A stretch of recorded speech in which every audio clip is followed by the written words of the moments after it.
कोल्हापुरातील लक्षतीर्थ वसाहत परिसरातील गट नंबर 1354 या जागेवर 1978 पूर्वीपासून राहत असल्याचा दावा करत रहिवाशांनी गुरुवारी 21 मे रोजी जिल्हाधिकारी कार्यालयासमोर आंदोलन केलं। यावेळी जागा आमच्या हक्काची, नाही कुणाच्या बापाची, देणार नाही आमची जागा देणार नाही अशा घोषणा देत आंदोलकांनी आपल्या मागण्यांकडे लक्ष वेधलं।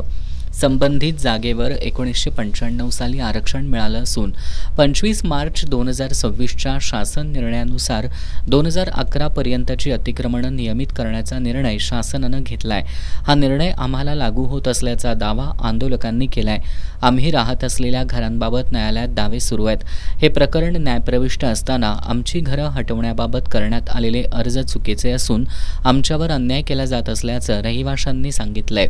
तसंच निवेदन करणाऱ्यांचे हेतूही तपासण्यात यावेत अशी मागणी आंदोलकांनी प्रशासनाकडे केली आहे। आमच्या झोपड्या नियमित करण्याऐवजी आम्हाला हटवण्याचा प्रयत्न केला जातोय। शासन निर्णयाचा अवमान करून आम्हाला बेघर करण्याचा प्रयत्न झाल्यास महसूल मंत्र्यांकडे दाद मागू असा इशाराही आंदोलकांनी दिलाय। दरम्यान सर्वे नंबर 1354 मधील सुमारे 7 एकर जागा ओबीसी संघटनेला देण्यात यावी अशी मागणी काही संघटनांकडून करण्यात आली आहे। या मागणीला विरोध करण्यासाठीच हे आंदोलन करण्यात आल्याचं रहिवाशांनी स्पष्ट केलंय। गेल्या 70 वर्षांपासून आम्ही इथं राहत असून शासनाच्या 2011च्या नियमानुसार आमच्या झोपड्या नियमित करून आम्हाला न्याय द्यावा अशी मागणी आंदोलकांनी केली आहे। यावेळी नगरसेवक भैया खेडकर यांच्यासह परिसरातील रहिवासी उपस्थित होते।